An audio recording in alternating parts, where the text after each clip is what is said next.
It's like an hour and a half from my house. Yeah. Let's call the public hearing to order.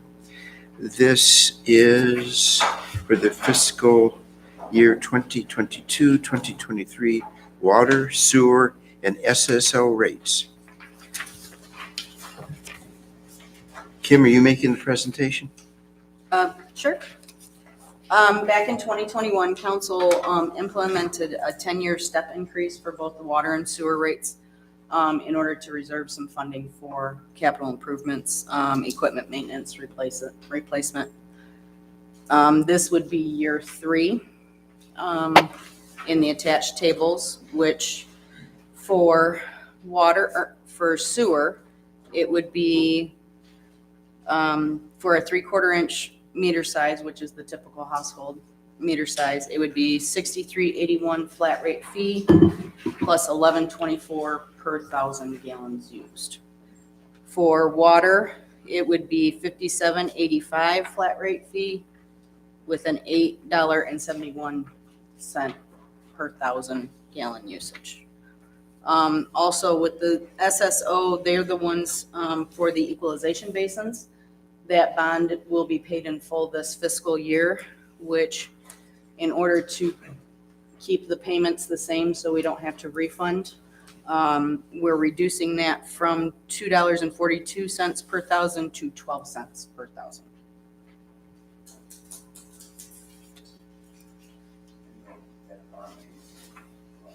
Correct.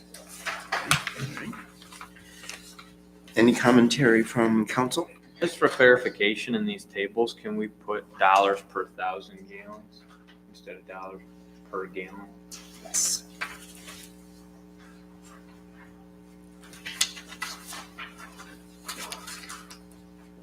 From council? Thanks, Kim. I thought the memo, the background was nice. Thank you. Welcome. Do a good thorough job. Is there any comment from the public regarding this public hearing regarding water, sewer, and SSO rates? Okay, being none.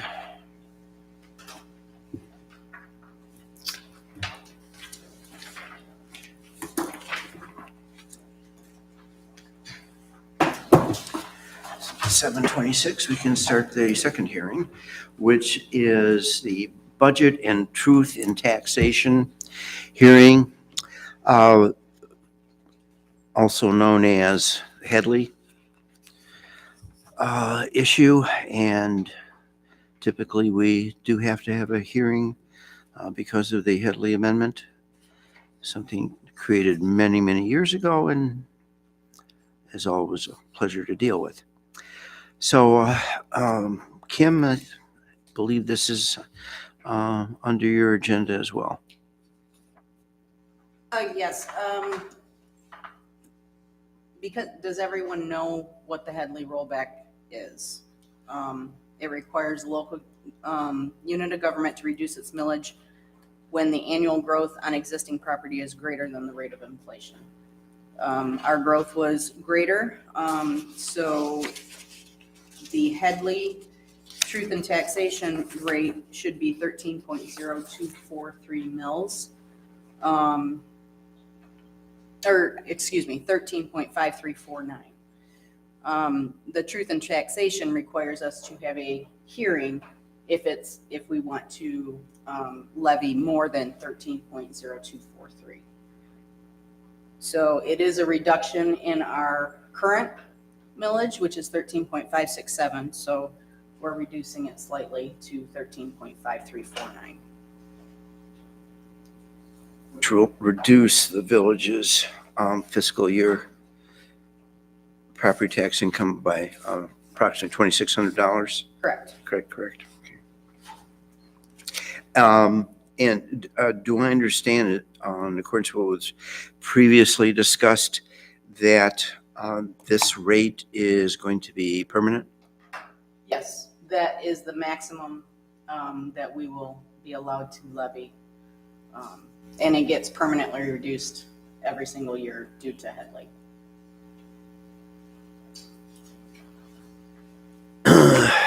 And as a part of this package is the 2022-2023 budget, which was carefully reviewed in more than one budget workshop by Village Council. Council members, any commentary regarding the budget and truth and taxation hearing? Any public comment? Public hearing?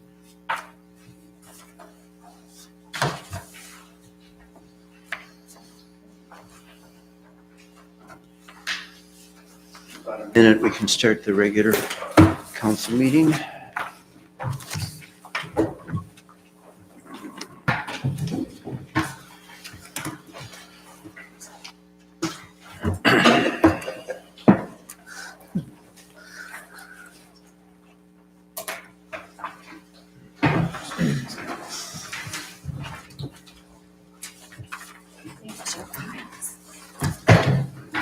Thank you.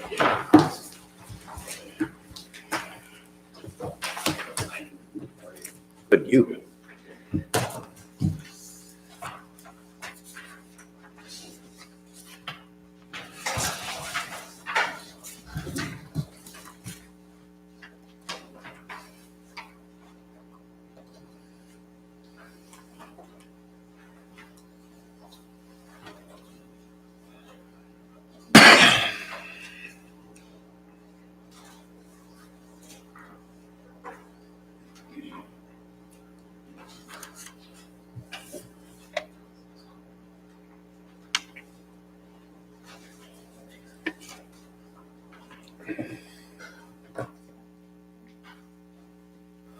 You're under Sheriff Howe? I am, Okay, and you wanted to make a presentation? yes. That's fine. I don't Yeah. know. No, that's fine. And we'll have, it'll be coming up in communications, and so in very short order, if you want to make a presentation, we'll certainly do that. Okay, let's call the regular meeting of Village Council to order. Please rise for the Pledge of Allegiance. I pledge allegiance to the flag of the United States of America and to the republic for which it stands, one nation, under God, indivisible, with liberty and justice for all. Any additions, deletions, or changes to the proposed agenda for this evening? Mr. President, we do need to add one item under regular agenda. On your council table before you is an addition for the Village of Almont, Township of Almont Agreement for Law Enforcement Services. This is the updated contract based on the new numbers that have been calculated for the next 3 years. Is that in closed? Sorry. Is that in closed session? No. No, okay. So, where, do you have any preference where we put it on the agenda? Number 11. Fine, okay.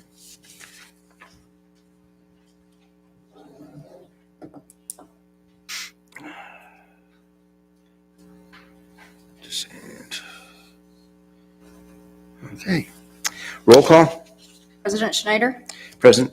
President Pro Tem Dyke, Councilmember Alec, Present. Councilmember Kolka. Present. Councilmember Feldman, Present. Councilmember Glasser, Present. Councilmember Steffler. Present.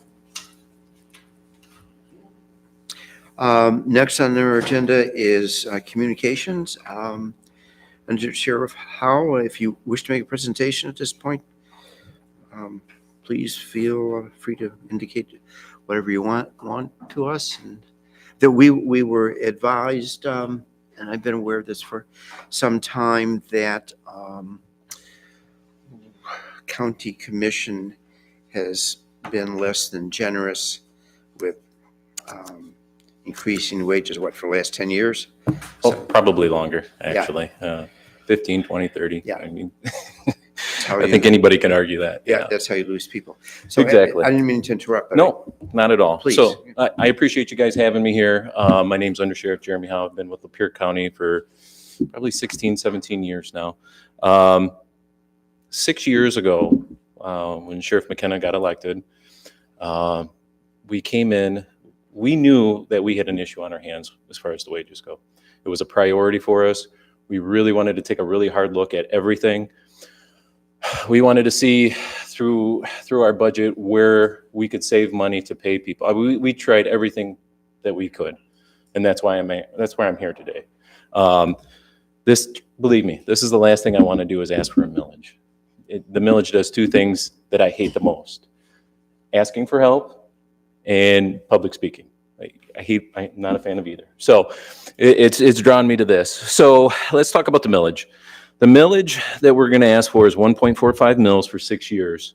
It would generate about $4.7 million. The cost of the millage on an average $200,000 home would be about $145 a year.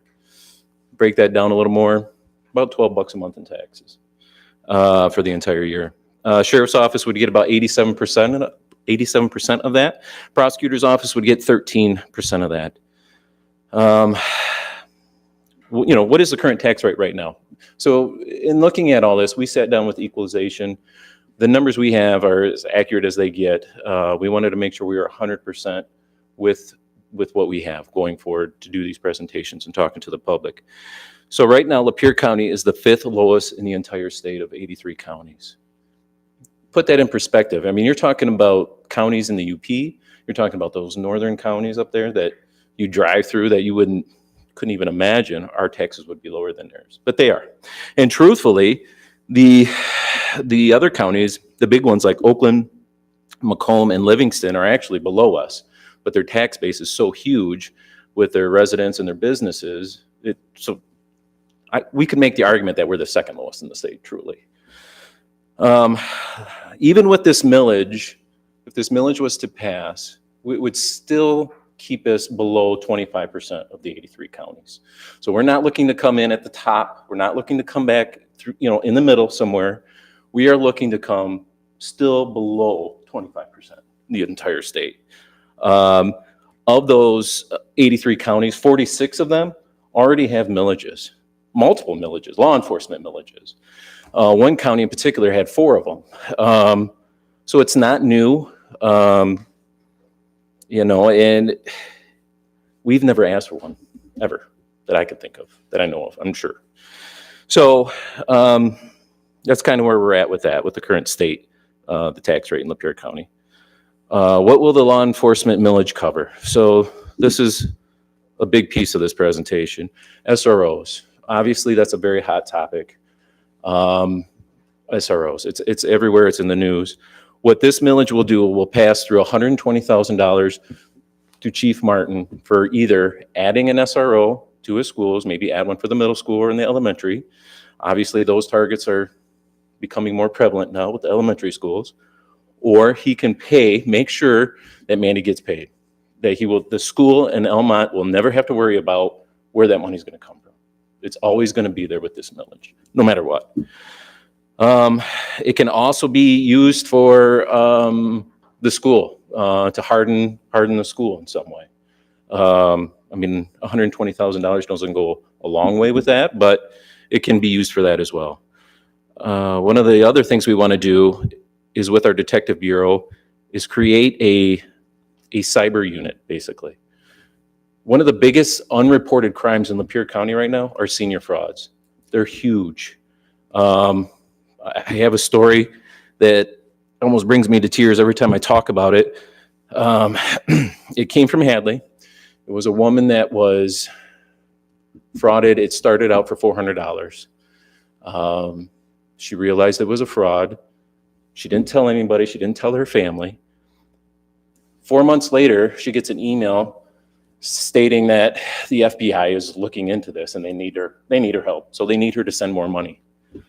She ends up sending $500,000 to this person. Same person, same guy.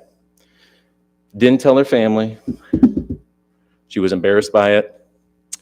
Walks out to the garage, pulls out a .357, shoots herself. And that happens a lot. That's something that the family wants us to talk about. They want us to run a story on that. We've talked to the family numerous times about it. So it's a big deal. And I think, for us, especially Lapeer County, outside of the state police, we really don't have a good handle on it. They're really, really difficult to solve. They're really difficult to investigate. You got to have detectives that are specially trained, that go to training, that have equipment. We have a really good relationship with the Secret Service. I sent one of my detectives down to one of their schools for about a month to do phones. So that's what we would be wanting to do is send a couple guys just to do that, to do the cyber stuff. The other part of it too is the child exploitation of children. Now you're talking about, and you've seen it a lot, GHOST in Genesee County. It's a big program that's really hot and heavy, and they're doing a lot of great work. We also want to get involved with that as well. We think that that's a problem here too as well, especially with all the social media platforms that kids can get picked up on. I mean, there's just kids being hunted left and right that we don't address, that we could address better, honestly. And those two, and that unit would be able, every department in the county would be able to utilize that. Chief Martin's department, if they decided to do so, could utilize that too. Court security. Our courthouse in Lapeer County is probably one of the most vulnerable places in the entire county. It's unique in that you have a clerk's office, you have a treasurer, you have all these other different entities that people go to on a daily basis. They don't have to be involved in the criminal justice system to go there. So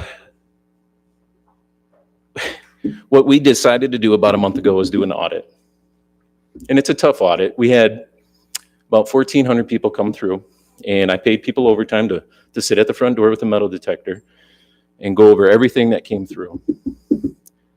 Of those 1,400 people that came through, we had 72 edged weapons come through. We had 10 cans of pepper spray that came through, and 5 guns. 5 guns in your courthouse. Were they CPL holders? Sure, probably. Did they have any malice intent? Probably not. But in that courthouse, you have kids getting taken away from families. You have really, really bad divorces going on. You have homicide trials going on. You have some really major events going on in there. And we have nobody there. I think it's us and maybe like Luce County out of the entire state that don't have court security in that building. So what we're looking to do is add 3 positions for that. That benefits everybody. That benefits anybody that goes into that courthouse. So that's another important factor. The next one would be 4 additional road patrol deputies for the nights. Right now, I'm currently running about 2 to 3 guys a night for 660 square miles.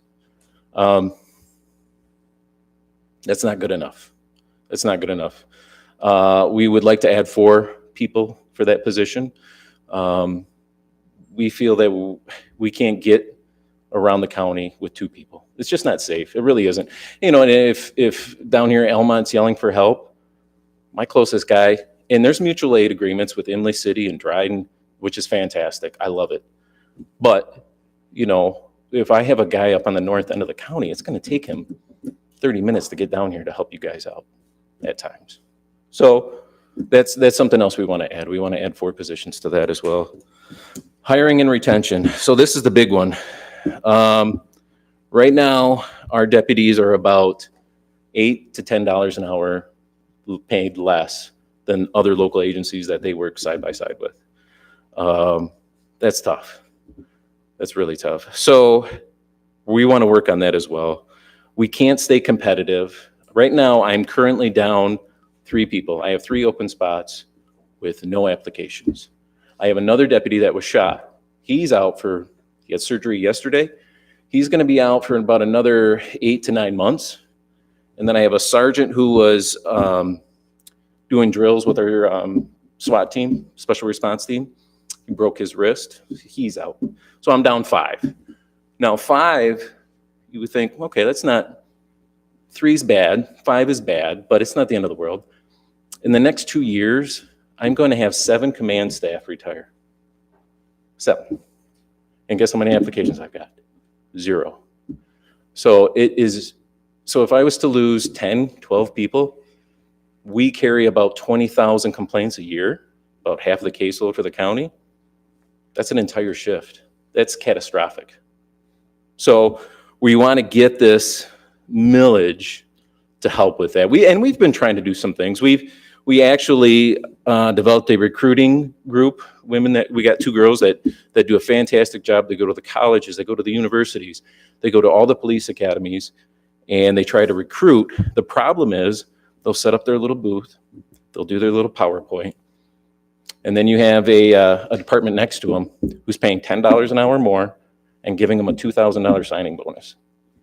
How do you compete? You just can't compete. And that's the kind of stuff that we're facing. So what else we got? So the 2 graphs, I wish they really would come in better. We actually have this going to the village printing. So we're actually going to put out some better ones so you can actually see how it's all broken down and how the numbers look. But the next thing we're going to address with the millage is training. Right now I get $9,500 a year from the state that's acted as pass-through money to the consortium that actually Elmont participates in as well. It's good.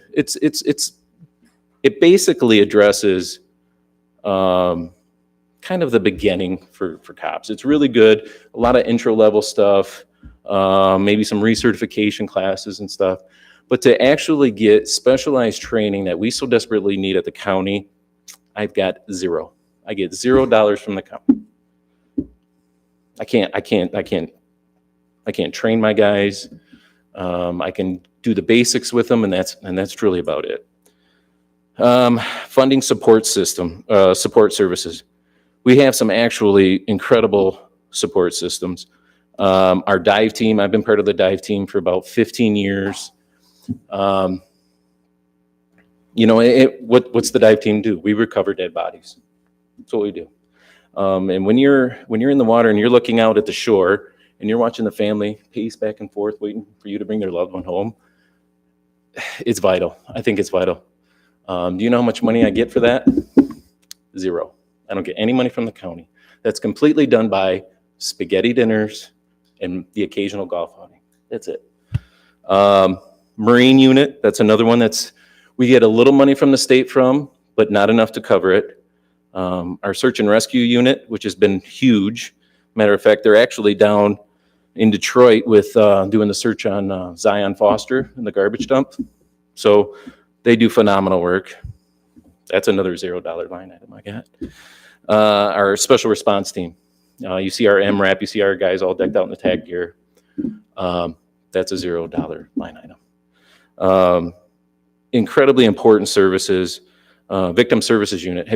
Are you folks familiar with our victim services unit? So basically our victim services unit, and it's exploded. It's 18 women. Right now it's currently at 18. They go to every single death in the county when they're requested. It could be 2 a.m, could be 4 a.m, could be middle of winter. And basically what their role is kind of like a short-term crisis management person. They sit with the family, they talk to the family, they help them with funeral arrangements, they do anything from getting them food, they'll go over their will with them, whatever it is. They kind of act as a mediator between law enforcement and the family. It's fantastic. One story in particular, a couple of years ago, one of our younger people, she calls me, she's like, Jeremy, I need to talk to you. I'm like, yeah, what's going on? She goes, I'm at the hospital with an infant. Okay, what's going on? She goes, I did something I probably shouldn't have done. And I'm like, okay, let's talk. So she continues to tell me that they had an infant that passed away. The family was a young couple.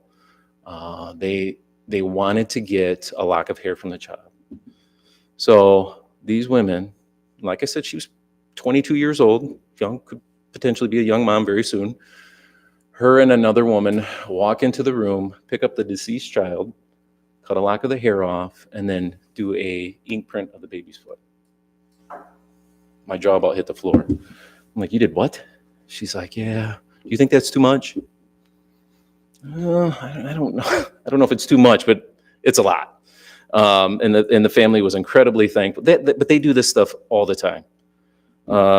I can't speak highly enough for them. They don't get any mileage. They pay for all their own stuff. They pay for their own jackets. And I'll be honest, it's kind of embarrassing to ask them to do the things they do, and they do it without question. So I mean, I would like to get them maybe gas mileage or pay for their equipment or something. You know, it's not that big a deal, but that's another thing this millage I would like to do. So just a few questions. Why ask for a county millage? So you guys have a fantastic police department. I've known Chief Martin for a long time. He's incredible.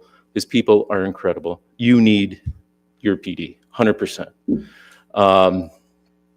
But when one of the officers handcuffs somebody, it doesn't just end there. The criminal justice system is just beginning, really. When one of Andy's people brings somebody to our place, there's a lot that goes on. So when they bring them in, we have to feed them. We have to sometimes detox them. We got to get them mental health services. We have to make sure we're lodging them or taking care of everything they have. That costs money. It costs a lot of money. And then from there, they go on to the prosecutor's office. Prosecutor's office is in the same boat as us. You know, their entry-level prosecutor, they got them coming in at $50,000 a year. These kids are coming out of college with 120 in debt. You know, and I know Prosecutor Miller, he's gone to all the law schools. He's talked to them and he said, give me whatever you have. Your worst student, I don't care. Let me train them. Nobody comes for $50,000. So he's been short 2 people for years. Now, he got very lucky in getting Chief Assistant Prosecutor Paul Walton. That was completely luck because there was a changeover at Oakland County. And Paul did not want to go into private practice. That was the only way he got Paul. Fantastic guy. So he's been lucky on that. But at the same time, he can't hire anybody. So, you know, and if you don't have good people in these spots, you know, the whole criminal justice system goes backwards, truly. Corrections, I've lost several people. A lot of the correction guys that I lose end up going to the road someplace else, understandably. So I've changed that. I've done a letter of understanding for our guys. Now they come through, there's a process. We get them, I don't want to lose them. We'll put them on our road. I just promoted a guy last week. So we're doing some things there. We're also doing lateral hires, which I had a really, really good detective from Burton come in, sat at my desk. I told him about the lateral hire. He looks at the numbers and he goes, what? He goes, I made this entry level where I'm from, and this is a lateral. So he's making $12, $15 more an hour than what we could get him at. We couldn't even get remotely close. And he really, really wanted to come to us. I mean, he was willing to take a pay cut, but he wasn't willing to lose his house, which I understand. So those are issues we're facing all the time. So just some questions that I've had over the last month. You know, why would I vote yes when I already have a local police department? Great question. And like I said, you have a fantastic law enforcement here. But, and I'm not saying but there are a lot of things that go into this millage outside of your local. You need people to respond to your houses. You need people to enforce traffic laws. You know, you need people for your alarm. You need that. You have to have that. I don't have the people to do that anyway. You really need your people. But like I said, the process starts there. And there's a lot more to it. I mean, and yes, there are some benefits in this millage for your local PDs too. You have the SRO component. You have the detective, the cyber unit that we want to start. You have the addition of 4 deputies. You have the court security. So there are things that are going to benefit you in your community, 100%. Why should local law enforcement ask for a millage when inflation is so high? Great question. What happens when there's economic instability in a community? Crime skyrockets. You can't argue that. Skyrockets. A lot of stress in families. People start abusing drugs. They start drinking. Crime goes up. You get your domestics go up. Your OWIs go up. Your larcenies go up. All those things go up. There's never a good time to ask for a millage. I don't want to be asking for a millage, but I don't have a choice anymore, and it's where I'm at. Why should I vote yes? because the county didn't prepare? Great question. This is what I will say about the Board of Commissioners. They are frugal, I would agree. They got us through some really hard times, especially when we had the recession. They could have laid us off. They could have gave us furlough days. I give credit to John Bisco. He prepared for that. But at the same time, let's go back to the taxes, right? We're the 5th lowest. There's only so much you can do with that kind of money. And they use the analogy all the time, and I'm sure you've heard it with the pie, right? The pie is only so big. Scott and I, when we first came in here, we're like, let's look at this pie. Let's look at the books. We broke it all down. And I'll tell you what, they're right. It really is only that big. So we've done our homework. And like I said, if you have any questions, let me give you my phone number. If you guys want to write it down, if you have people in the community that have questions, feel free. I don't care. Pass out my number all you want. It's 810-834-8191. And please fire away with questions. I'd be more than happy to answer anything I can. I think all of us are aware of the fact that public safety is a hypersensitive issue right now. One of the most excruciating examples was the hospital in Tulsa, Oklahoma. Well, I don't like how this is working out with my surgery, and I've got pain, so I don't like it, and I'm going to go buy an AR-15 and 2 hours later shoot my doctor. Right. Because I don't Right. like what's going on. Exactly. So the copycat thing is particularly disturbing. Yeah, that idiot over there did that, so yeah, I'll do it too. So public safety is a massive issue, and obviously the school situation is almost beyond comprehension. It's more than likely Congress will do nothing.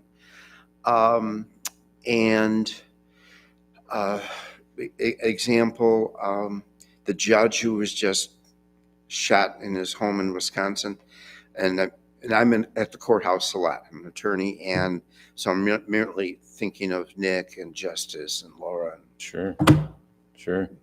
and thinking, and they have to put people in jail, and 15 years ago you sentenced me. So, Right. Yeah. So it's an extremely important topic. Nobody likes to pay more taxes, but the picture that you paint certainly would indicate that we should be supportive. And going back to the SROs, Mandy, she is phenomenal in Elmont. My wife's a teacher up in North Branch. These SROs play such an incredible role in these schools. I mean, they're not just a car out in the parking lot. I mean, these people, they are basically raising kids, just like the teachers are, as far as I'm concerned. They developed really, really strong relationships with their students. They know them. They care for them. To me, it's probably one of the most important positions in my office. I have 2 SROs, and they are the busiest by far. So we see the value in the SROs. We want to make sure that every school district in the county has that ability to keep that or add to it. If the millage passed, we would supply one for ISD. We've talked to Steve. Steve was jumping up and down about it. Thought that was a great idea. So it's huge. It really is huge. So. Anybody else on council? Any questions or any commentary? Thank you for the presentation. It was very, No problem. very Thanks for- informative. Thank you. Very nice. Thanks for tolerating my. Had to be done. Okay, somewhere on the agenda. Okay, oops. Next on our agenda, an additional communication, DDA informational meeting. Kim, did you want to make a little presentation? The only thing I say is that it's required for the DDA to have 2 informational meetings every year. The first one is July 27th, the second is November 16th. They are held here. I do put a little like pamphlet together to try and show what we've done through the year, but once again, you don't vote on anything. It's just basically an informational meeting as to what we've done in this year and then what we're planning for the following year. So everyone is welcome to attend, and it's usually posted on our website as well.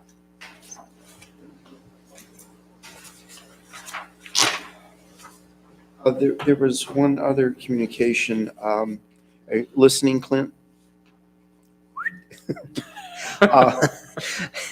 Sorry to interrupt the phone.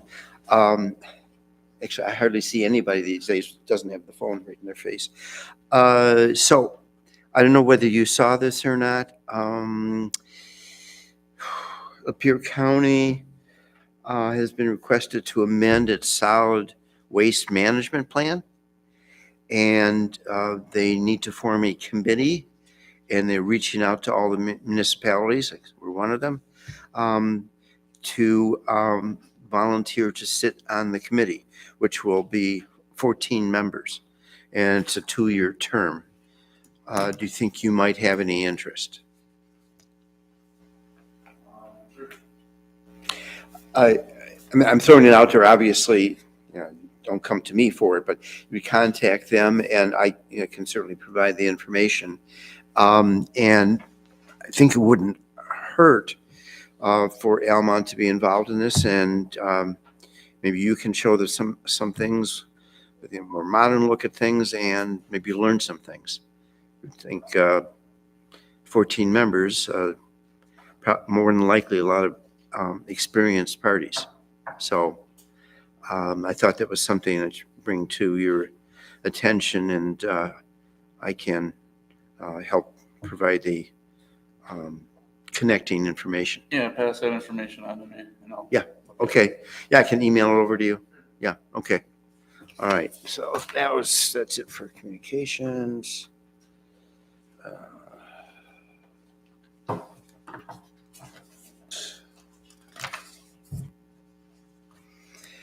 Okay, consent agenda, budget workshop minutes for the May 10th meeting.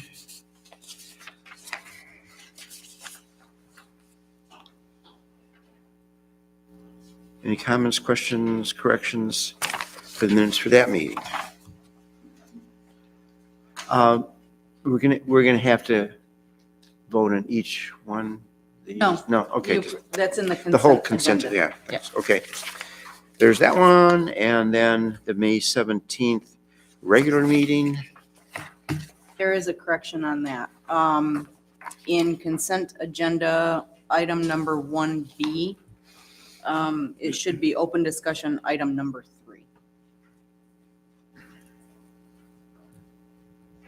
Page is that The first page. page 4 of our packet? Yep, correct. Consent agenda 1B.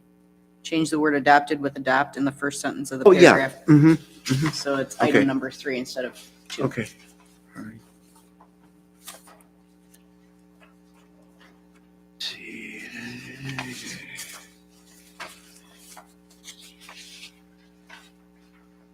And then there's the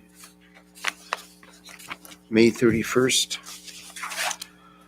budget workshop minutes. Any comments, corrections with regard to those? I had one little thing that I'll have to do now is find it.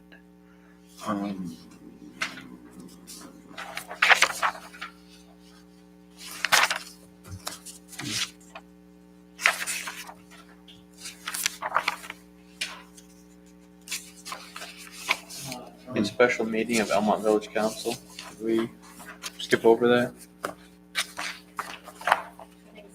Oh, yes. That should be May 24th, not March 24th. I just saw that. Yep, I was just gonna think that. Yeah. For some reason, it's not in my packet. Weird. See that online. Anybody with any corrections, comments with regard to the minutes from that joint meeting with Township, that Heart and Soul meeting? Okay. Kim, I can't find it now, but what I was looking at online, where there was a correction from the March minutes, from the, 83,000 and 93,000. The only issue, that's why, here it is, that I saw with regard to that was, what caught my attention is the correction from the minutes of our last meeting indicated that the quotation mark was changed from 83,000 to 93,000, but it doesn't say what the quote was for. So if somebody's reading those minutes, they don't know you're quoting what. The 93,000 was for. So do we want to put on the end of that motion for the leaf machine? What was the $93,000 for the leaf machine? Yeah, so I just think we should indicate it there so people would know reading it what. Instead of amending the motion, which require a remotion, should I put an explanation above that, a paragraph explaining that it was for the leaf machine? It was originally proposed. Okay. All right, fine. Okay. Yeah, okay, fine.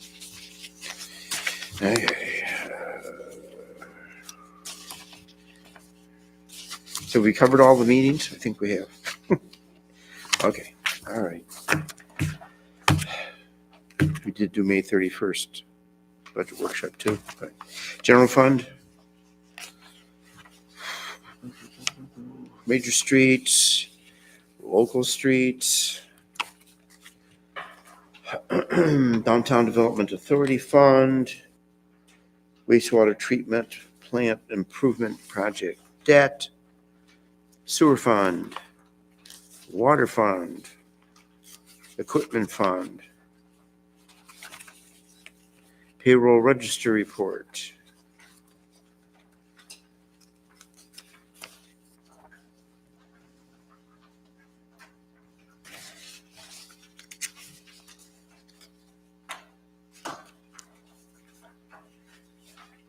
DDA Director's Report. Entertain a motion. So moved. Support. Motion made by President Pro Tem Dykes, supported by Councilmember Steffler, to approve the consent agenda. Any further discussion or discussion at all? All those in favor say aye. Aye. Objections? Unanimously approved. Now is the time on our agenda for public comment for any regular agenda item. Is there any public comment this evening for a regular agenda item? Seeing none.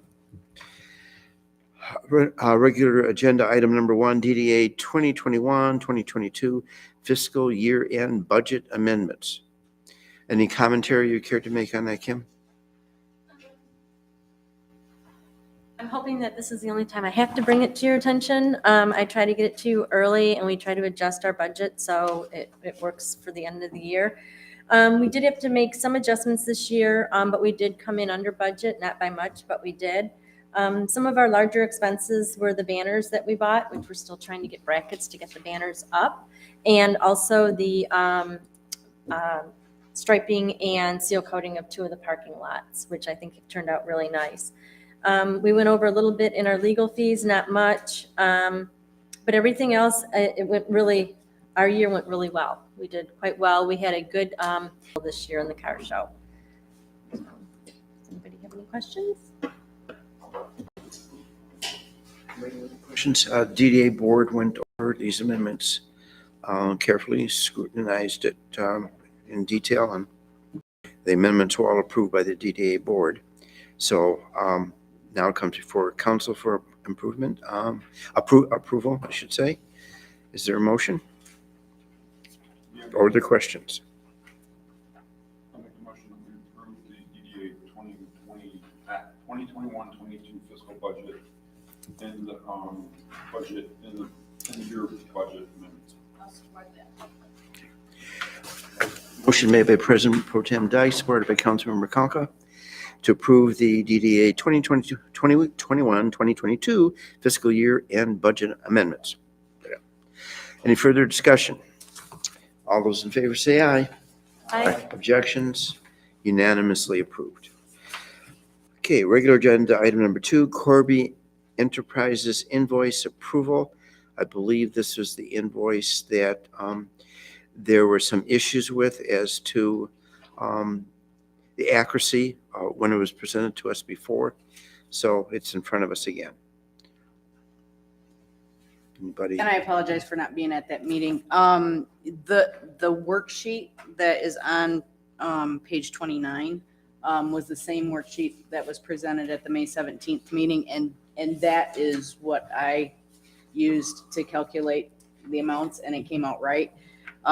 It was just the wording on the actual invoice. Brian contacted them, they got it corrected, and this is the revised invoice. So they did do 25. Yes.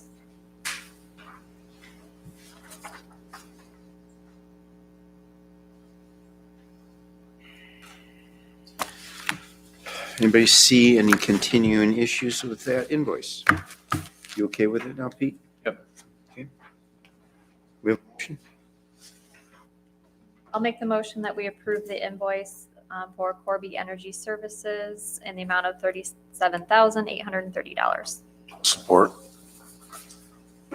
Motion made by Councilmember Stuffler, supported by Councilmember Alec to approve the Corby Enterprises invoice. Any further discussion? All those in favor say aye. Aye. Post same sign. Unanimously approved. Regular agenda item number 3, water meter purchase approval.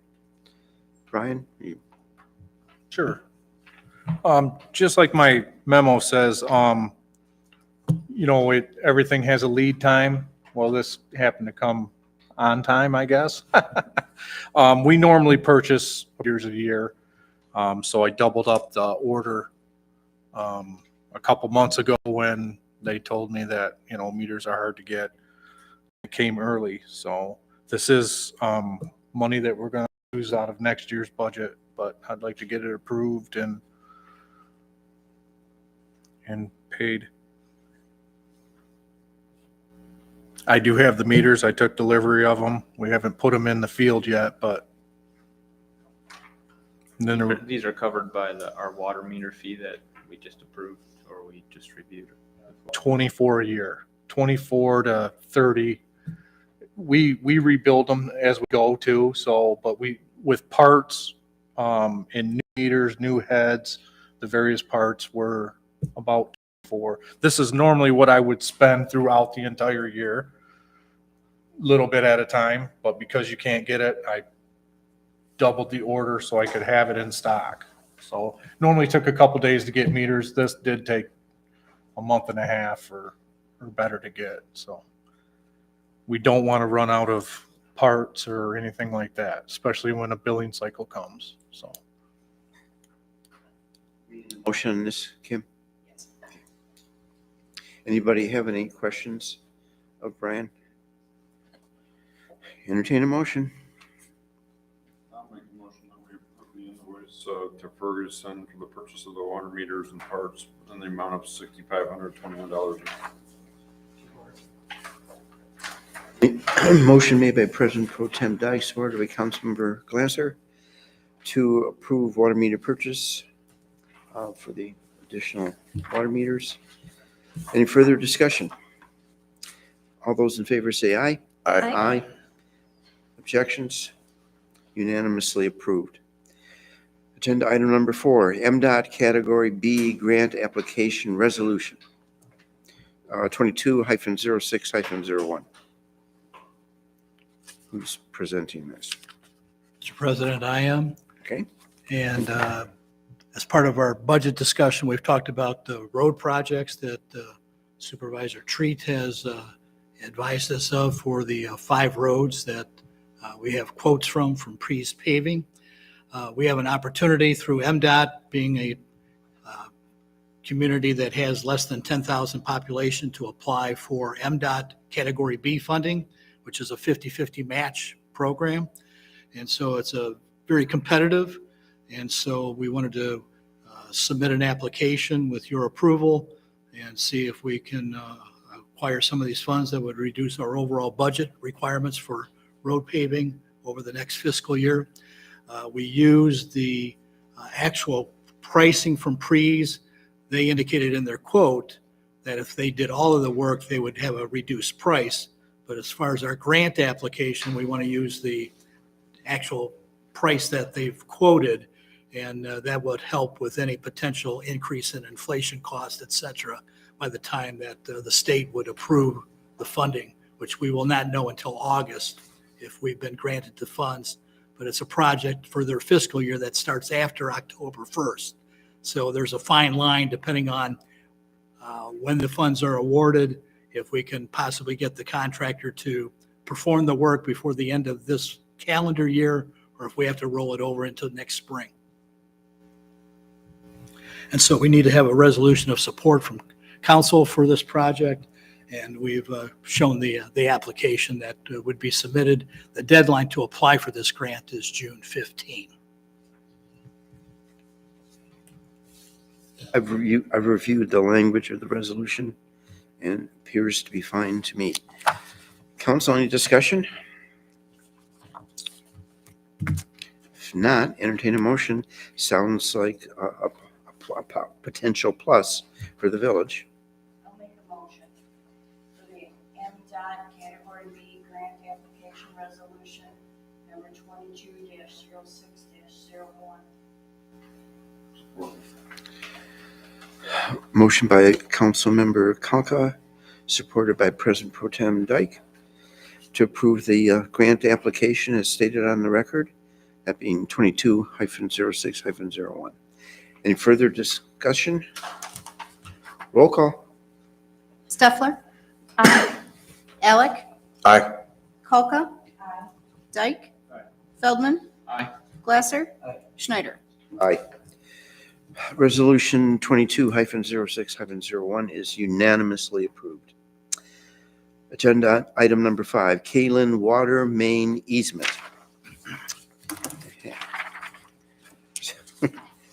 I have a question. I had the pleasure, I think, of reading this whole thing. And apparently there have been some modifications by our village attorney, Mr. Gildner. Yes. And the modifications, and what's presented to us include the modifications from Gildner? Yes. And have those modifications been presented to Mr. Denny, Tim Denny? He's in possession of that, Mr. Novak's attorney, yes. So my question then is, do we know whether Mr. Novak, by and through his attorney, Mr. Denny, accepts the modifications from our attorney? As of 8:15 this evening, we do not have actual confirmation of that, but it is being reviewed. And really the only major change in this is clarifying who's responsible for the transfer tax. And Right, and who knows? And my purpose in bringing this before council tonight is to get your ratification, because there's really, from a legal standpoint, no need for Mr. Novak to dispute what is within this document. Because the only change that his lawyer made was to add the transfer tax issue and the insurance, which we don't have any problems with the insurance clause that was added. So other than some grammatical, fine tuning, some verbiage that Mr. Gildner did, which was minimal, the big change is clause number 6 dealing with the transfer tax. And so I'd like to try to have you folks approve it tonight and basically force Mr. Novak's hand in that regard, that council has approved this. What issues, if any, do you have? And, Right. And if there's really a legitimate need to have to bring it back to you in 2 weeks, I would be much surprised. And the change that his attorney made is contrary to Michigan statute. Exactly. So, Where's he at with the house build? He can't get final occupancy for that house as long as that easement's not in, right? That's correct. Make sure that's held to. Absolutely. In the past, I know there's been some push and shove by Mr. Novak, and past managers gave way to him on different permits and issues. He can be a bully and he can scream and yell, but if you press your chest harder than him, he'll back up. Right, Brian? yes. What an understatement. I mean, he wants to drag his feet and it comes back here in 2 weeks and he hasn't voted on it. That's his problem. I mean, I understand the tactics, but given the history of this, I would feel more comfortable getting their response before we approve something, personally. Is there any other response than to accept it if it's state statute? Given the history, there will be a response. But, But what, does it hurt us to approve this now, though? which, yeah, it wouldn't be surprising. Pete, just to respond to your comment. If Mr. Denny was here, he would argue correctly that it is permissible if the parties agree to change what's in the statute. Because the statute says the grantor, meaning the seller, whoever, is supposed to pick up the transfer tax. But if the purchase agreement, or in this situation, the easement agreement says differently, that is legal.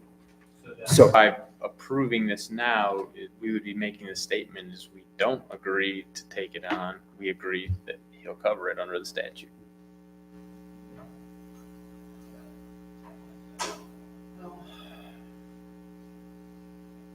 what, so what, if any, detriment is there, David, if we don't approve the easement this evening? The language of it appears fine, but there is still that open door for Mr. Novak. So if we don't approve it this evening? End of the world. Again, I was hoping to force his hand, if you will. I am reaching out to Mr. Gildner to chat with Mr. Denny directly if necessary, so that we can get this thing moving forward and get it completed in as timely a manner as possible. Yeah, you can't talk to Novak, but you can talk to Denny. forcing his hand is not being able to close on that property, and sooner or later, the people that are having that house built are gonna get upset with it. Well, There's the force. they're already they're already upset with him, and they're the victim in the situation. They can't move into the place. Quite frankly, I think I'm a little more in favor of David's suggestion that let's put it on the table. It's right in front of him. Council's approved it, and if you want to dispute it at this time, okay, then we will be going to the mat over that issue. Why should we put that pressure on him at this point? Just, it's fine, it's legal. Your attorneys looked at it, our attorneys looked at it, and if you want to gripe over that, the transfer tax, right? So that would be what? $8.50 times 10. So does Mr. Nowak want to argue over $80 and? It's a small amount plus the recording fee. Yeah, well, $30. Yeah. We have the recording fee to pick up though. Doesn't the agreement say that? And that would be normal? We will get the grant, we will get the easement recorded, but as far as the transfer tax and any recording that's required with that, falls in his bailiwick. I think the county has some sort of small fee. And, but yeah, so if you're doing a house closing, seller pays the transfer tax, and the purchaser's obligation is to pay the $30 for the warranty deed. I mean, I'm just saying that that's the norm. And the paragraph 6, which potentially covers the issue before us. It only applies to transfer tax, not recording. So it'd be 80-some dollars and $30 that we would be arguing over. That could be the compromise. We pick up the recording fee, which quite frankly would normally be our obligation, and because we're getting the benefit of the easement, and he pays the transfer tax. And I don't know, we could maybe have a spaghetti fundraiser for Mr. Novak so he can come up with the $80. What do you think, Jim? So, somebody want to do a motion? Tim, I say wait. You open the door a little for him and he pushes it all away all the time. Well, the question I have then, and this is always difficult because we're dealing with a very contentious party. How are we opening the door if we're indicating that he has to This is pay the the transfer agreement. tax? Yeah, I feel like this helps try and close the door. It says it right here.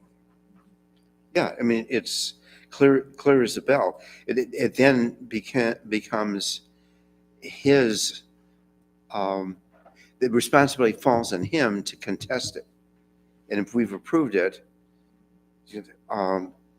then you want to fight over $80. But we're not, I don't know how we're benefiting him by approving it. And I have to concede that I'm also considering the poor property owner who's already paid for the place. Pardon? I'm not worried about it. That's his problem.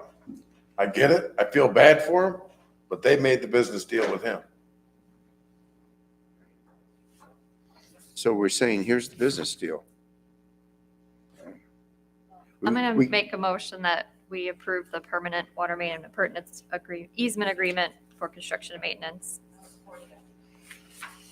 Motion made by Councilmember Steffler, supported by Councilmember Kalka to approve the Kalen water main easement.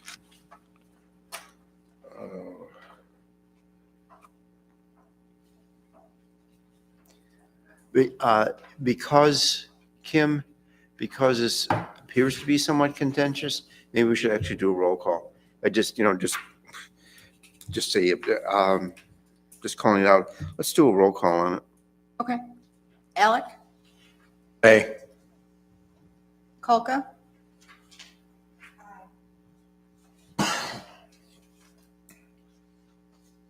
Dyke. Feldman. Aye. Glasser. Nay. Steffler. Aye. Schneider. Aye. 4-3 vote? Correct. Is it 4? Okay. Well, okay, so it, I'll say as a closing comment in my, whatever, how many years I've been on council, we've never approved a legal agreement when both parties haven't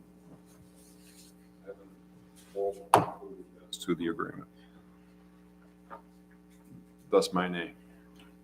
I think it's breaking precedents and as contentious as things are, it's showing council's disrespect to the other party.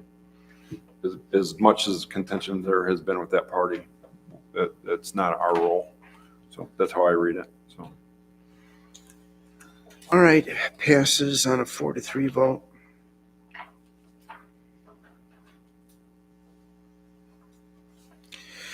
Regular agenda item number 6, resolution 22-06-02, adopting millage rates and garbage collection fees. So, discussion.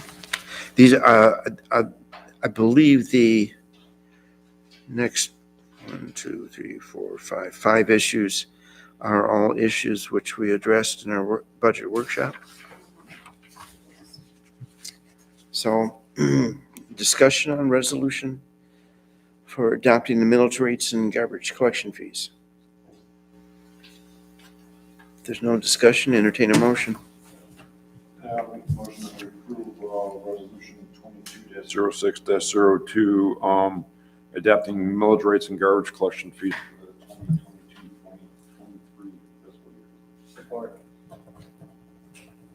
Motion made by President Pro Tem Dyke, supported by Councilmember Glasser, to approve Resolution 220602. Any further discussion? Roll call. Polka. Dyke. Aye. Feldman. Aye. Glasser. Aye. Steffler. Aye. Alec. Aye. Schneider. Aye. Resolution 22-06-02 is unanimously approved. Regular agenda item number 7, resolution 22-06-03, to increase and adjust the water rates. Again, an issue that we thoroughly discussed in budget workshop. Any further discussion on that issue this evening? Entertain a motion. I'll make the motion that we approve resolution 22-06-03, setting and adjusting the water rates for the village effective July 1st, 2022. Support. Motion made by President Pro Tem Dyke, supported by Councilmember Steffler, to approve resolution 22-06-03. Any further discussion? Roll call. Dyke. Aye. Feldman. Aye. Glasser. Aye. Steffler. Aye. Alec. Aye. Kolka. Schneider. Aye. Resolution 22-06-03 regarding increase in adjusting water rates is unanimously approved. Regular agenda item number 8, resolution 22-06-04, to increase and adjust the sewer rates. Again, an issue we covered thoroughly in budget workshop. Any further discussion on that issue this evening from council? Entertain a motion. I'll make the motion that we approve resolution 22-06-04, increasing and adjusting the sewer rates for the village effective July 1st, 2022. Support. Resolution 22-06-04. Motion has been brought by President Pro Tem Dyke, supported by Councilmember Glasser. Any further discussion? Roll call. Feldman. Aye. Glasser. Aye. Steffler. Aye. Alec. Aye. Kolka. Dyke. Aye. Schneider. Aye. Resolution to increase and adjust the sewer rates is unanimously approved. Regular agenda item number 9, resolution 22-06-05, to decrease the sanitary sewage overflow rate. So nice to see that word decrease. Another topic that we covered in our budget workshop. Any further discussion on that issue from council this evening? Entertain a motion. I'll make a motion for resolution 22-06-05 to decrease the sanitary sewage overflow rate, effective July 1st, 2022. Support. Motion by Councilmember Kalka, supported by Councilmember Feldman, to approve resolution 22-06-05. Any further discussion? Roll call. Glasser. Aye. Steffler. Aye. Alec. Aye. Kolka. Dyke. Aye. Feldman. Aye. Schneider. Aye. Resolution is unanimously approved. Regular agenda item number 10, resolution 22-06-06, proposed budget for the fiscal year 2022 through 2023, through June 30th of 2023. Again, thoroughly discussed, covered, vented, and thoroughly resolved at our budget workshop, and discussion this evening from council members on that issue. Entertain a motion. I'll make a motion for resolution 22-06-06, proposed budget fiscal year 2022 through 2023. I guess that's it. Support. Motion made by Council Member Colacott, supported by Council Member Glasser, to approve the resolution relating to the proposed budget for the upcoming fiscal year. Any further discussion? Roll call? Steffler? Aye. Alec? Aye. Kalka? Dyke? Feldman? Aye. Glasser? Aye. Schneider? Resolution 22-06-06 is unanimously approved. Agenda item number 11. Manager Trent? Yes. This was an item we wanted to get into your hands this evening because our friends from the township need to review it at their meeting next week as well. This is a repetitive contract that gets renewed every 3 years. And based on the budget calculations that Kim and I have worked on, the major areas that are modified in this contract are under Article 3 on page 2 for the cost. And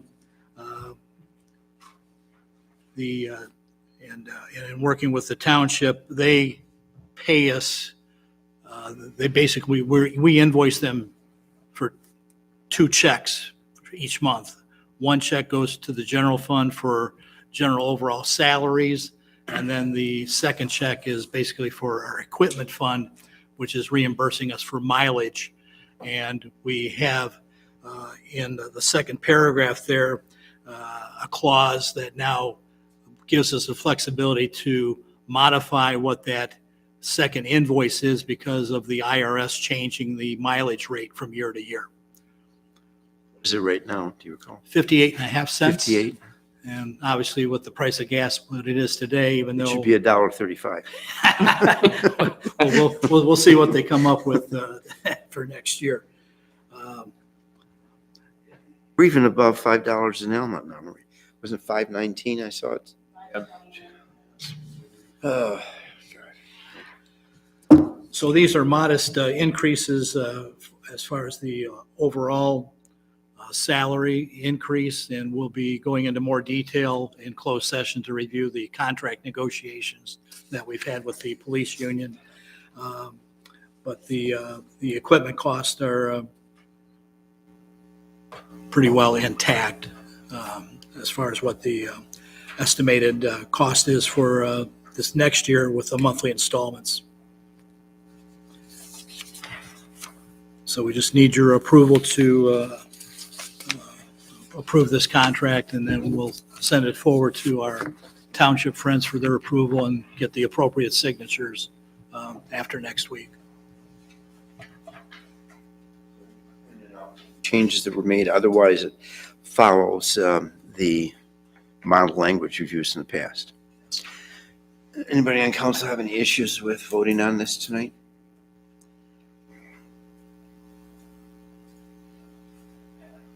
I actually have a question. I apologize, I didn't review the numbers on there. The consecutive monthly installments in paragraph 1 do not equal what's in paragraph 2. Paragraph 1 under costs. Okay. So I'm not.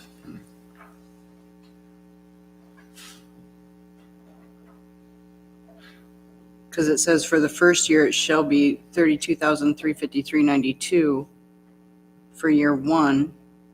But then for year 1 in the second paragraph, it says $34,015 and $28,3458.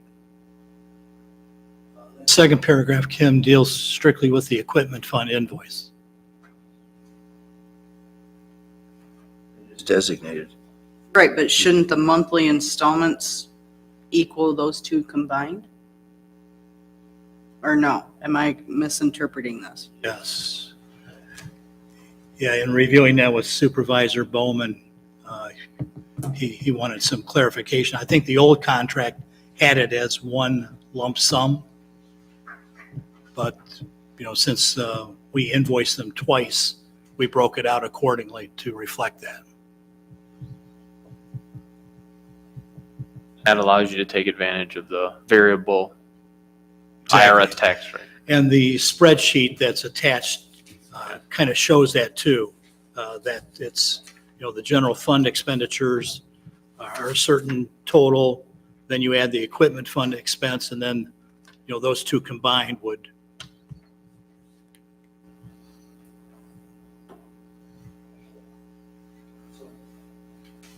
Kim, do you have any issue with? Well, the annual cost should be the total of those two combined, right? It shouldn't be, in the first paragraph, shouldn't it be, according to the spreadsheet, 422,262 instead of the 388,247?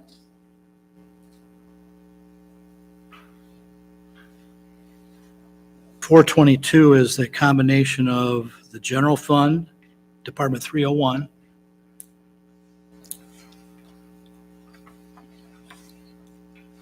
general fund, and then the bottom section there deals with the equipment fund, 661. I see. I apologize. Nope, that's just me. I get it now. Not a The first problem. I get it now. I thought the first paragraph was the total contract, not just general fund. So I apologize. Yeah, the old contract was set up that way. Gotcha. I apologize. Second paragraph indicates it's designated for equipment fund expenses. So, okay, you're okay with it now? Yeah, I'm okay. Sorry about All right. that. Just had to talk through in front of everybody. Yeah, We want you to make sure you're on board, Kim. Yeah. absolutely. So in that second paragraph, do we need to say that it's for law enforcement equipment fund instead of just equipment fund? I think from my standpoint, it's kind of covered generically Okay. under the whole contract for law enforcement services. Okay.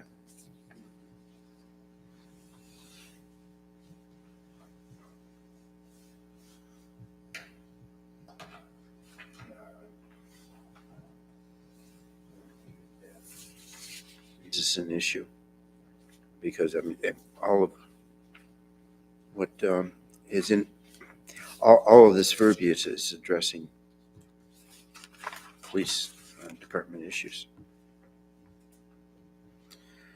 So, further discussion on the proposed contract for this evening?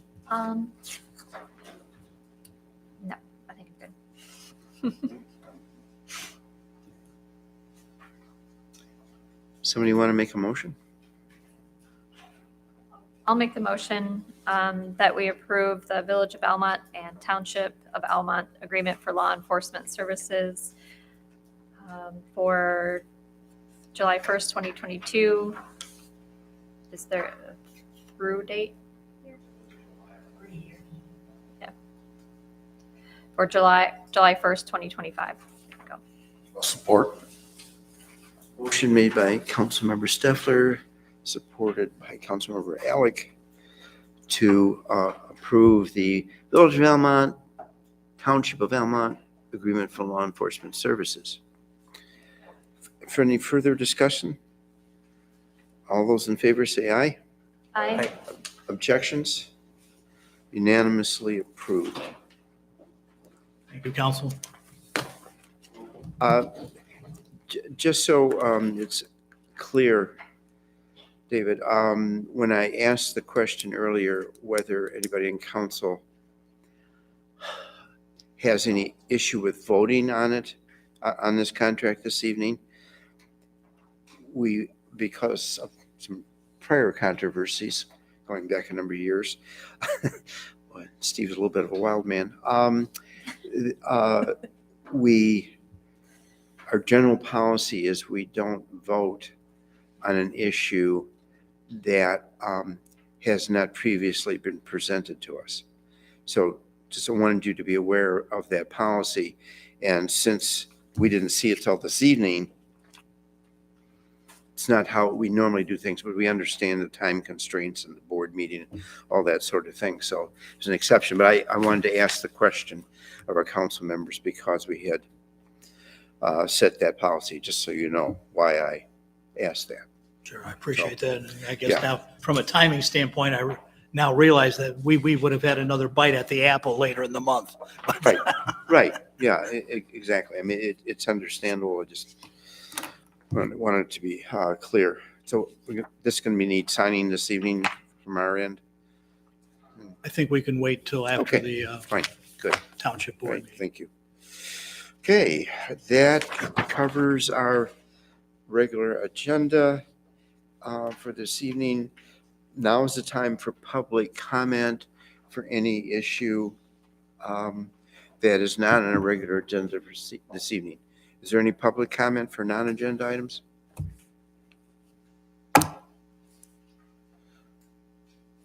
Being none, I was looking for my sunglasses. Since you were the eyes, I don't know what happened to it. Okay, so next, open discussion, community heart and soul feedback. From our special meeting we had with the various township boards and planning commission, DDA, Parks Board members, just wanted to get some initial feedback from council on your assessment of the presentation. And if you're comfortable by consensus wanting to move the ball forward, or if you're still desirous of having some follow-up information provided to you, which was kind of intimated by President Schneider during the meeting. And I did talk with Matt Jenkins earlier this afternoon, and he is working with people from Heart and Soul to try to compile some of that info as far as community involvement, some statistics that show, what increase in economic development occurred, what kind of community volunteerism got generated from that program, and try to document that as much as possible with communities that have worked through the process to that degree. Be hearing anything from Armada? They are having a core meeting in 2 weeks, and I've been invited to sit in and observe that process.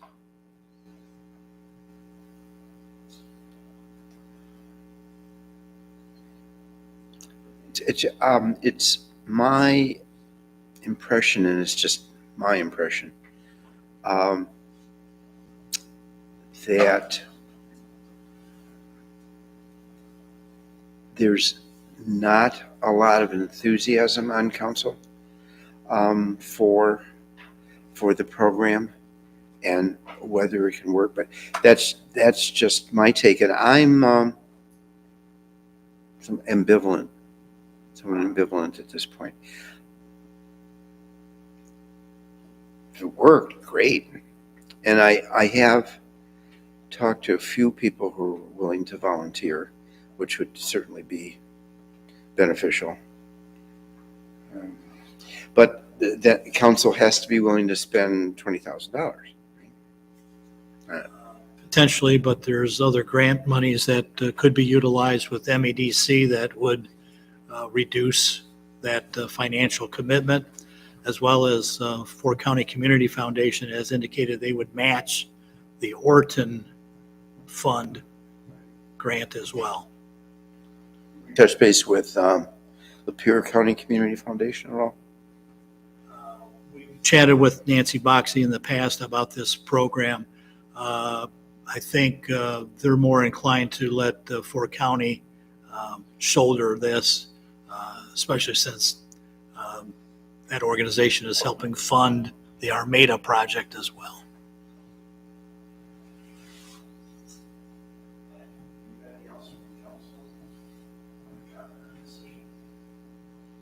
Still up in the air on it. I'm neither way yet. I'm still kind of looking at everything and researching materials and talking to people about it. I'm still not sure what I want to do on my end. I mean, I'm excited about it and we work on it with different things going on with the park. But I do want to see how it goes with Armada. I'm eager to hear feedback on that. And we'll see how that's going. Yeah, definitely. If there's grants available, I think that makes me much more likely to support it, because we just budget our money very carefully here. So it wouldn't be my top priority to increase spending in this particular area. I am interested in getting better community feedback and involvement. That's one thing that we hear over and over from our different boards and different organizations that we just don't get the people interested and excited enough to volunteer long-term. I think we can get people out for short-term events, but not have that long-term investment in the community. And if that's something that we could garner with this type of activity, I think that's worthwhile. We do have our master plan coming up, and I've been through them once before, and just it's another report that is prepared and thrown in a box. I feel like, it's intended to reflect the needs and wants of the community. And I don't know if we've done a great job of gauging what those are. When we were here in the meeting, just talking to different members of council and boards, it's like, no, people care about roads. No, people care about parks. No, people care about water bill. We all think we know what people want, but maybe it's just because those are the loudest people or the people that are in our particular ear. So I'm very interested to try and hear more from, the people who don't yell at us on Facebook or, aren't connected to a particular council member or board member. And so their opinions aren't sought after or heard. So that's the part that I'm most interested in this. And I was talking to a school board member who mentioned, do we need Heart and Soul to do that? Is there another way that we could get that type of feedback without going through, this whole process? And maybe that's something we can investigate also if we don't end up going this route. I do definitely feel that getting community input is very important, and that we should always try and seek that out.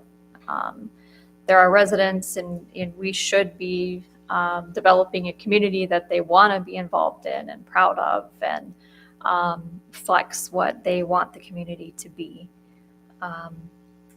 So that's kind of where I'm at. I'm a little hopeful that maybe that we could get that with this. Aside from the budgetary thing, I do have some concerns that we have the capacity to take this on. Like David, I know village manager role is very busy. Is that something that you think this would be your role, that you would be very involved, and would that be taking you away from some of the other commitments that you have here at the village?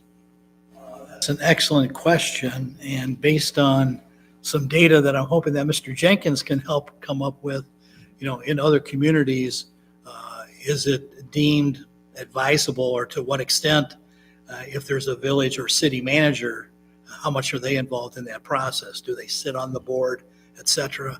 I would envision that I would have some level of participation and input, but to oversee the whole project, to me, would be time consuming and maybe not the best utilization of my time, though I'm certainly would not be adverse to helping participate, especially since I'm the guy that's throwing this on the table for you folks to consider. Right. Exactly. And then it's like, if not you, then who will do that? And that's part of what I'll hopefully glean from visiting Armada, because that's probably their biggest agenda item. They've been able to establish this core group of 3 to 7 people, and I think that right now they're at 4, but we'll find out for sure when I visit them in a couple of weeks. But that's what they're going to be hammering around is who is that person in the community that they can identify that would be that person that spends at least one day a week helping it facilitate this process for the community. Yeah, because during our meeting, I didn't see anybody necessarily like jumping into the ring on that. Burn it. That's the look I got when I suggested it. Your wife paid me to say it. That's the look I got when I said. So that's sort of where I'm at with this. I'm certainly interested to hear from others. Let's do another survey. Well, that was one thing that we talked about, Steve, was, when we were entertaining the idea of medical marijuana facilities, and that's what, let's hear from the public. And we spent a lot of time just trying to craft questions, and while we don't want to lead the questions too much one way or the other, and none of us were experts on how to do that. And so I think that is one aspect of having the expertise of how do you ask the questions to get good feedback, that you're not leading the question or leading the answers. In the comment shared so far, I think there is two aspects of this. If we get the community commitment and get a core group that actually will follow through, I think it's worth going down the road. And I say that hesitantly because me and Steve set the record for sitting through the most presentations on this because I got to see it 3 times. And I think the budgetary part of it is the minimal part of it because, as Mindy said, with our hiring process, how much time did our staff used to take up with the hiring process, and how successful were we with it? And we spent some money last time, but the process was the cleanest we've ever had. It was a new process. We sitting up here don't always know what the community wants. And one reflection of community involvement, though, is we voted on rates tonight, and we have a reporter, Bernie, and this gentleman here, and Kim in the audience. And we upped our rates and our millage tonight. That speaks volumes of community commitment. So I think it's important, one, that we have a commitment with a core group. If we can get that going, I think it's worth going down the road.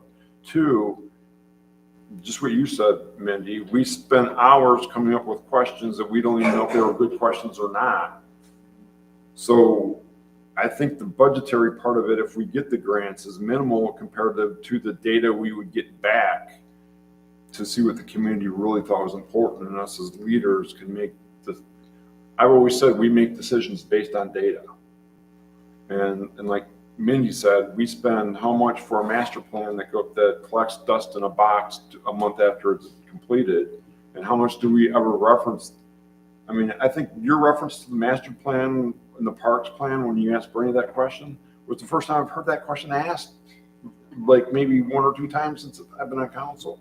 So to summarize, That's true. I think we should support continuing down the road, not full commitment maybe, but seeing what all the other groups that were in the meeting thought, to see if we have buy-in from them, and then seeing if we can get a core group raised. And if we can get those components together, I think it's worth pursuing because to what Mindy said about us looking into it to ourselves, as soon as you said that, I just thought about the hiring process. And how much would it cost us to look into it ourselves? And how much time investment would it be when there's already a core group with a coach and some investment coming our way to help us do that? So if it's in place, why not utilize what's there to see if it's successful or not? I mean, successful or not, I think our commitment max would be 20. I think if all the grants come in, we'd be paying 10,000 for 2 years. That's a pretty good return on investment if it works. And it's not that big of a loss of investment if it doesn't work, because I think we would get a lot of positives coming back, even if it didn't work, on community involvement and how to pursue it in the future. So that's where I'm at. I said too much, but. You summed it all up. I think the biggest challenge is getting the volunteers, the involvement. But if we don't pursue it, we won't know. We would never know, right? And we can sit here and cry all night that nobody comes and nobody wants to do anything. But if we don't reach out and ask for it, right, then when people come and complain, we said, hey, we had this program and no one was interested. But I mean, that's good too, Tim. I'm only here because Ollie approached me at the park one day and said, I think you'd be good on planning commission.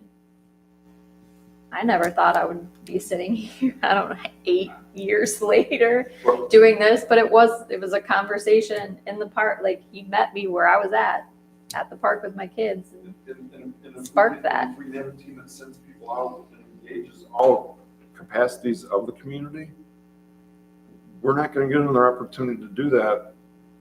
We're not going to get another opportunity to do that for $10,000. We're not. I'm not saying it's going to work, but if the biggest caveat though is we need buy-in from all the people that were here. We need buy-in from the township. We need buy-in from the schools. I mean, if one or two of the people on each board say it stinks, but we have consensus of the majority, I think it's worth pursuing. It's good. And the last thing I'll say is, it's that thing about changing your vote sometimes. I was one of the, I sat through that after the third time, I was like yawning driving home saying, why? But then I've really given it some deep thought over the last couple of weeks on how it could impact the village. And I've got to step out of my comfort zone myself to think what's best to reach our public, so our contemporaries. So. I'm on the same page with Tim as far as we have to lead by data, right?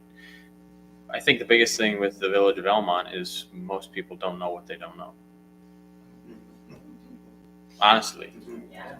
Like most people wouldn't, of our 2,800 village residents, most wouldn't know what day of the week or what, it's every other week that there's a village council meeting. Yeah. To ask them what they want, I don't even know if they know what they don't know. I don't know if they even realize we have a parks board that they could go to and say, hey, we would really like to see this stuff at the park.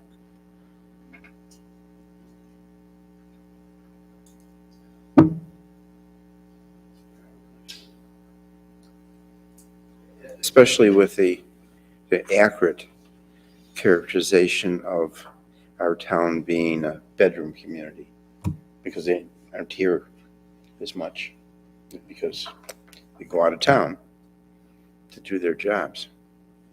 And my wife and I were just having this conversation today. I don't know if we do the best job communicating either to the community. And we're asking them to tell us what they want. I don't know if we do the best job telling them what we do. We use the Tri-City Times to put our announcements in.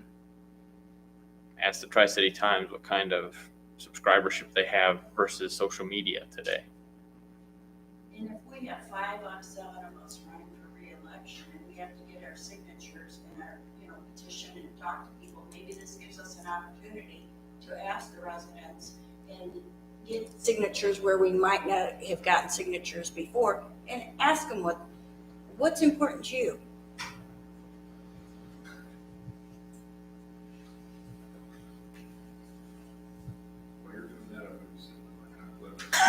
Yeah. You over there now. Hey, Tim, we'll have a barbecue. Not gonna come in for a signature.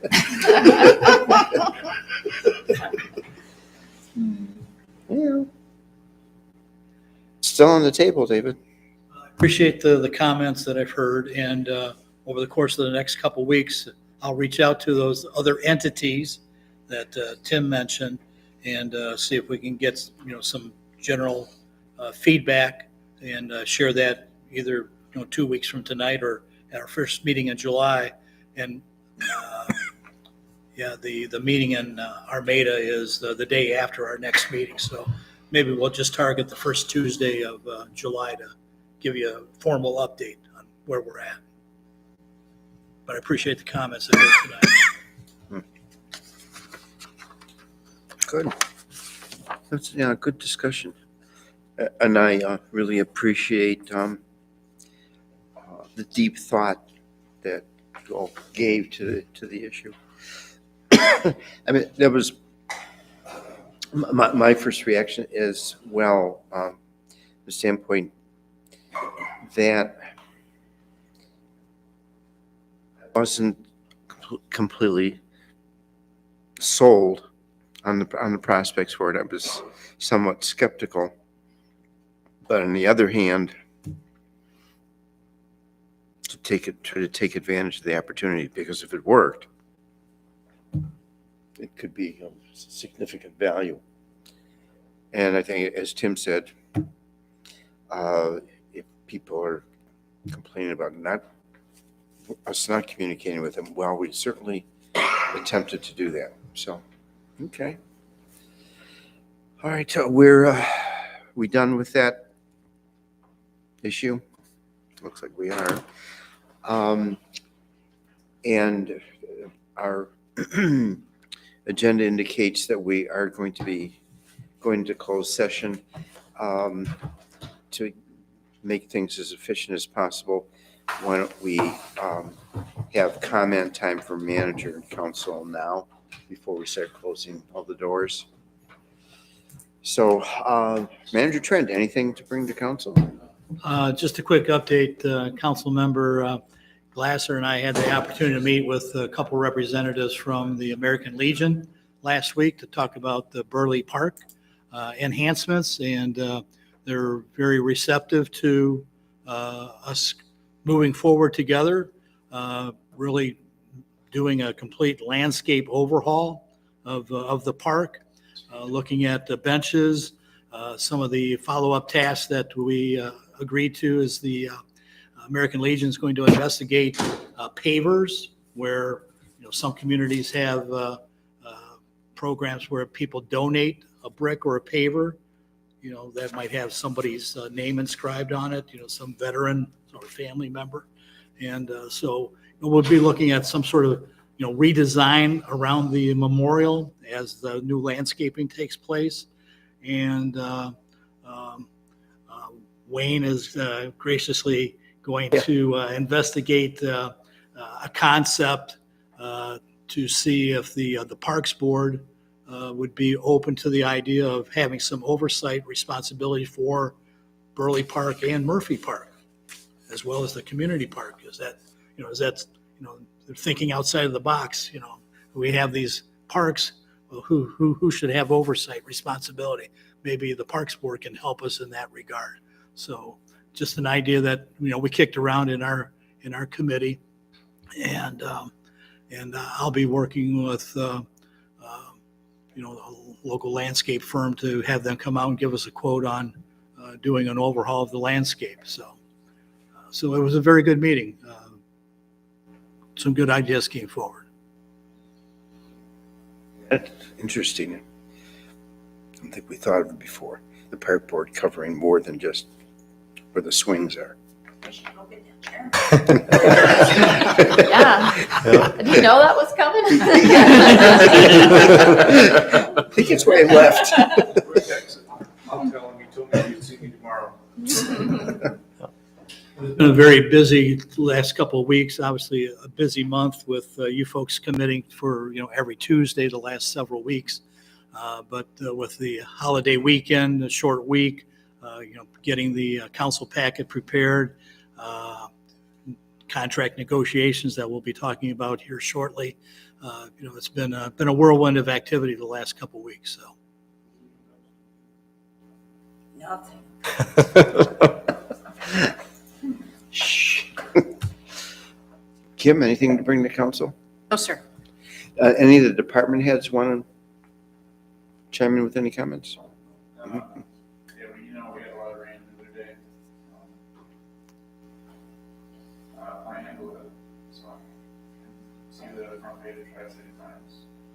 Tom Murray did an article, he reached out to me. And he said, tanks, get up. Yeah, I thought it was a nice article. Out as David has an intern running numbers and stuff. His East St. Clair lift station normally pumps at 58 gallons a minute. And during the peak of that storm, it went up over 700 gallons a minute.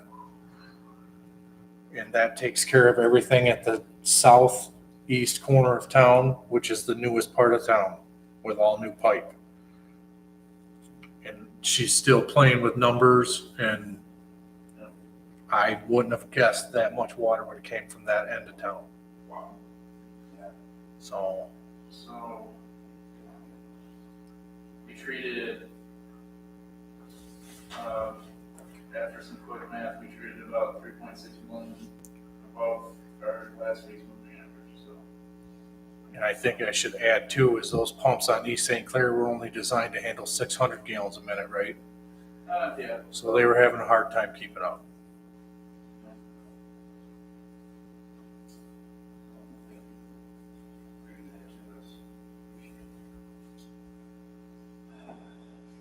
Anything?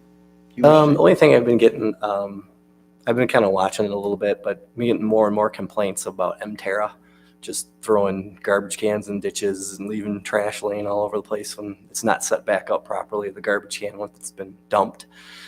So maybe we could just see if we can send them a friendly reminder about, you know. Yeah, I had a piece of cardboard fall out of my recycling bin, or very close to my recycling bin, and didn't realize it. And it was on the grass when I went to bring in. Yeah. And then we get more and more and more recently complaints. So maybe they just need a little talking to. Touch base with Okay. some of the higher ups there and have a friendly conversation.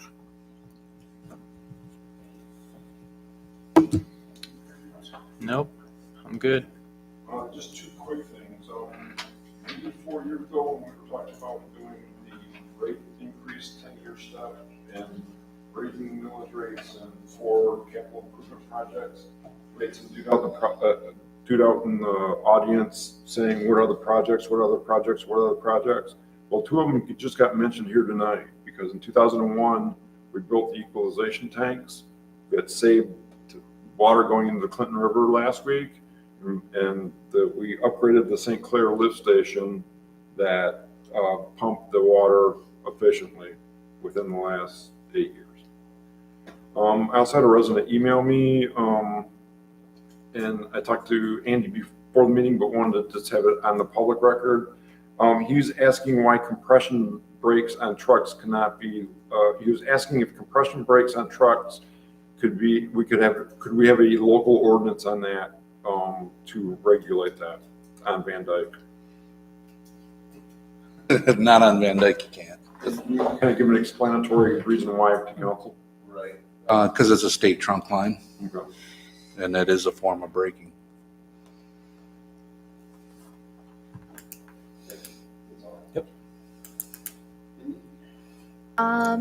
Just first, just wanted to let you guys know I won't be at the next council meeting. I'll be on vacation, so I won't be here. And then one other thing I wanted to mention was that when I was talking to Clinton River Watershed Council, they reminded me that they have a program that's called Water Towns. And it's for communities that have a connection to water, and it's a way for them to assist a community to highlight access to water, water as a resource to the community in terms of placemaking, shoreline restoration, beautification, that sort of thing. And one advantage of being named a water town is that you have access to some mini grant money. And then they will do renderings for communities. So to be able to show, well, if we did this, this is what it would look like. And so that it really helps get public buy-in for a project. And they fund different things like green infrastructure, rain gardens, placemaking, like I said, beautification, parks projects. And when I was talking to them, we would be eligible to express interest in becoming a water town because we do have the Clinton River, North Branch of the Clinton River run through our park. And because it's a public space and we have that intersection of water and our public space, we could be eligible. So currently they're accepting one community per year into the program. So I just wanted to forward information out to you guys so you could take a look at it, but wanted to preface that with just that quick intro. You can look and see if it's something that we're interested in, maybe talk about during future open discussion. So I'll get that information to you, David, and you can disseminate it to council members. That would be great. Is there a downside? So, I mean, it sounds like, yeah. And Yeah, it could really add something to, and we have plenty of water. So, we've got a lot of water. Yeah. yeah, Well, that is one of the things that I've been talking to them about, and you'll see more, Jackie, coming soon. It's just when I talk to them, they have some ideas about some shoreline projects that relates to runoff control and floodplain management and that sort of thing. So tying into the issue of a lot of rain that we've been talking about. Yeah. Thank you for reaching out to those people. That's real positive. So Village appreciates it. Jim, anything? All set. Jackie? I'm all set, thank you. Agenda for this evening, and we need a motion. Mr. Dyke? I'll make a motion, that we enter into closed session in accordance with Section 8C of the Michigan Open Meetings Act, being Public Act 267 of 1976 for a strategy negotiation session connected with the negotiation of collective bargaining units. Support. All those in favor say aye. Roll call. Peter? Oh, yeah, there's a roll call, I'm sorry. Alec? Palka? I said. Dyke? Aye. Feldman? Aye. Glasser? Aye. Steffler? Aye. Schneider? Unanimously approved, and we're going to be doing closed door thing.